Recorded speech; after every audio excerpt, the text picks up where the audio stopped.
প্ৰসংগ গৌৰৱ পত্নীৰ ৰাজদ্ৰোহ ইতিহাসত প্ৰথমবাৰলৈ ব্যক্তিকেন্দ্ৰিক আলোচনা কেবিনেটত কেবিনেট বৈঠকৰ পাছদিনাই ভূপেন বৰা গৌৰৱ গগৈৰ যৌথ সংবাদমেলত গৌৰৱ গগৈৰ দাবী চকী হেৰুৱাবলৈ 12 মাহ বাকী হিমন্ত বিশ্ব শৰ্মাৰ তাৰেই অস্থিৰতা কংগ্ৰেছৰ বিৰুদ্ধে মুখ্যমন্ত্ৰীৰ অপপ্ৰচাৰ 12 মাহ খুব কম সময়ৰ ভিতৰত পাৰ হৈ যাব আৰু তেওঁলোকে গম পাই গৈছে যে অহা বিধানসভা নিৰ্বাচনত কংগ্ৰেছৰ নেতৃত্বৰ চৰকাৰ হ'বলৈ গৈছে আজি তেওঁ কংগ্ৰেছৰ পৰা ভয় খাইছে আক্ৰমণাত্মক ভূপেন বৰায়ো মুখ্যমন্ত্ৰীৰ মতে অসমত এতিয়া বেলেগ সমস্যা একো নাই দিনে নিশাই এতিয়া কংগ্ৰেছৰ ভূতে খেলিছে মুখ্যমন্ত্ৰীক কেইদিনমানৰ পৰা আমি লক্ষ্য কৰিছোঁ যেন অসমত বেলেগ একো সমস্যা নাই অসমৰ মুখ্যমন্ত্ৰীৰ হাতত যেন আৰু একো কাম নাই হকে বিহকে হোৱাই নোহোৱাই কেৱল শুৱনে খাওনে কংগ্ৰেছক দেখি থকা হিমন্ত বিশ্ব শৰ্মা ডাঙৰীয়াই সোমবাৰে এইদৰে মুখ্যমন্ত্ৰী হিমন্ত বিশ্ব শৰ্মাৰ বিৰুদ্ধে আক্ৰমণাত্মক হ'ল APCCৰ সভাপতি ভূপেন বৰা আৰু সাংসদ গৌৰৱ গগৈ দেওবাৰে কেবিনেট বৈঠকৰ অন্যতম প্ৰসংগ আছিল সাংসদ গৌৰৱ গগৈৰ পত্নী এলিজাবেথ গগৈ কেবিনেটৰ এই আলোচনাৰ পাছতে সোমবাৰে ৰাজীৱ ভৱনত সংবাদমেল প্ৰদেশ কংগ্ৰেছৰ সংবাদমেলত গৌৰৱ গগৈৰ স্পষ্ট কথা আমি নিকা মানুহ নিজৰ স্থিতিত অটল আছো বিজেপিয়ে আমাৰ পৰা উত্তৰ বিচাৰিছে আমিও তেওঁলোকক বহুত প্ৰশ্ন সুধি আহিছো আমাৰ প্ৰশ্নৰ উত্তৰ দিলেহে আমি তেওঁলোকৰ প্ৰশ্নৰ উত্তৰ দিম অসমৰ জনসাধাৰণে দেখিছে যে প্ৰত্যেক দিন মুখ্যমন্ত্ৰী নিজৰ কথাখিনি লাহে লাহে সলাই আছে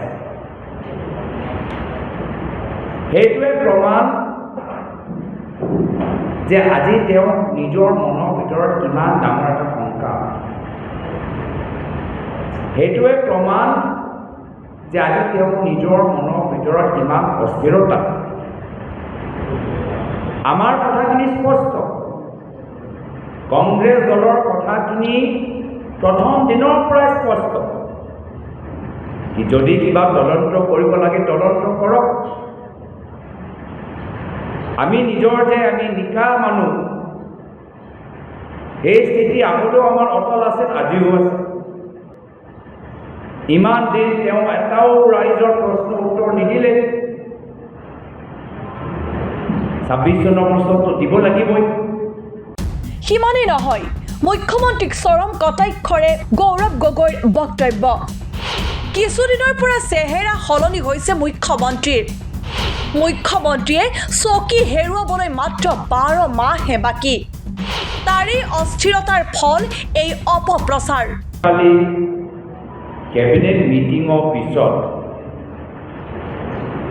যি সংবাদমেল মুখ্যমন্ত্ৰী হিমন্ত বিশ্ব শৰ্মা ডাঙৰীয়াই আয়োজন কৰিলে সেই সংবাদমেলক চাই অসমৰ জনসাধাৰণৰ মনত এটা প্ৰশ্ন উত্থাপন হ'ল যে যোৱাকালি মুখ্যমন্ত্ৰী হিমন্ত বিশ্ব শৰ্মা ডাঙৰীয়াৰ চেহেৰাটো অলপ বেলেগ আছে চেহেৰা আৰু চকু চালেই মানুহে ধৰি লৈছে যে আগৰ সেই সাহস আগৰ সেই আত্মবিশ্বাসটো নাই ইফালে মুখ্যমন্ত্ৰীৰ বিৰুদ্ধে আক্ৰমণাত্মক স্থিতি ভূপেন বৰাৰো প্ৰদেশ কংগ্ৰেছৰ সভাপতিগৰাকীৰ মতে মুখ্যমন্ত্ৰীয়ে এতিয়া অসমত বেলেগ সমস্যা একো নাই বুলি ভাবে এতিয়া কেৱল কংগ্ৰেছৰ ভূতে খেলিছে মুখ্যমন্ত্ৰীক সেইবাবে গৌৰৱ বিৰুদ্ধে অপপ্ৰচাৰত নামিছে মুখ্যমন্ত্ৰীগৰাকী যেন অসমত বেলেগ একো সমস্যা নাই অসমৰ মুখ্যমন্ত্ৰীৰ হাতত যেন আৰু একো কাম নাই হকে বিহকে হোৱাই নোহোৱাই কেৱল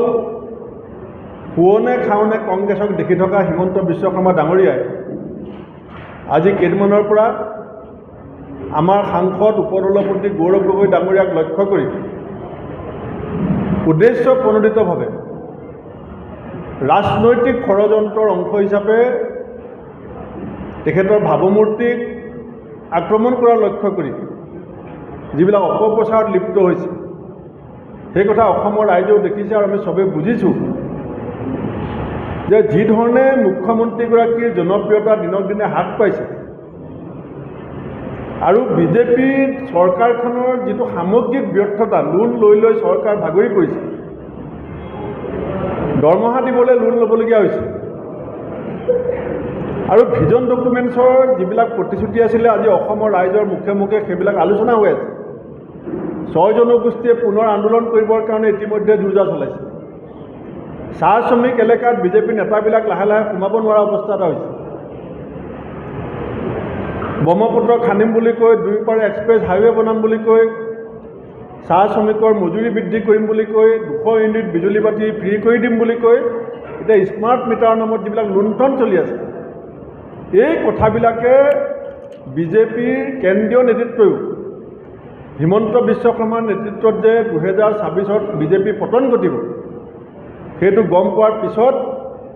এতিয়া কংগ্ৰেছ দলৰ যিকেইজন সন্মুখত যুঁজি থকা নেতা তাৰ ভিতৰত অন্যতম আমাৰ এজন নেতা হৈছে গৌৰৱ গগৈ ডাঙৰীয়া কেবিনেটত ব্যক্তিকেন্দ্ৰিক আলোচনা কৰাক লৈ সৰব ভূপেন বৰা অসমৰ ইতিহাসত প্ৰথমবাৰলৈ কেবিনেটত ব্যক্তিকেন্দ্ৰিক আলোচনা চলা বুলি দাবী কৰি ভূপেন বৰাৰ হুংকাৰ এতিয়াৰে পৰা কেবিনেট সিদ্ধান্তৰ পোষ্টমৰ্টেম কৰিব কংগ্ৰেছে এইটো কালি একেবাৰে নিম্ন স্তৰলৈ গতি কৰিছে অসমৰ ৰাজনৈতিক গণতান্ত্ৰিক ইতিহাসত আজিলৈকে কোনো ব্যক্তিক কেন্দ্ৰ কৰি কেবিনেটত আলোচনা হোৱা নাই হিমন্ত বিশ্ব শৰ্মাৰ কেবিনেটৰ প্ৰত্যেকটো সিদ্ধান্ত ৰাজহুৱাকৈ পোষ্টমৰ্টেম কৰাৰ দায়িত্ব আমি লৈছোঁ যে তেওঁ কিমান কেবিনেটৰ সিদ্ধান্ত লৈছিল আৰু কিমান কাৰ্যক্ষম কৰিলে মাজুলী কেবিনেটৰ সিদ্ধান্ত কি হ'ল শিলচৰত মিনি ছেক্ৰেটেৰিয়েট টুইন টাৱাৰ এইবিলাক কেবিনেটৰ ডিচিশ্যন আছিল লখিমপুৰ কেবিনেটৰ সিদ্ধান্ত আছিলে যে বিপ্লৱ শৰ্মাৰ 57টা ৰিকমেণ্ডেশ্যন তেওঁলোকে দিল্লী পঠিয়াইছে ইফালে ঘটনাক্ৰমত পাকিস্তানী নাগৰিক আলী শ্বেইখৰ বিৰুদ্ধে গোচৰ ৰুজু কৰিছে অসম আৰক্ষীয়ে আলী শ্বেইখৰ অসম বিৰুদ্ধে কাৰ্যকলাপৰ লগত গৌৰৱ পত্নীৰ কিবা সম্পৰ্ক বিচাৰি পায় নে নাপায় সেয়া পাছৰ কথা কিন্তু বিষয়টোক লৈ ৰাজনৈতিক আক্ৰমণ প্ৰত্যাক্ৰমণ কেতিয়ালৈ অন্ত পৰে সেয়াহে এতিয়া গুৰুত্বপূৰ্ণ প্ৰশ্ন নিউজ ডেস্ক ৰিপৰ্ট দি ক্ৰছ কাৰেণ্ট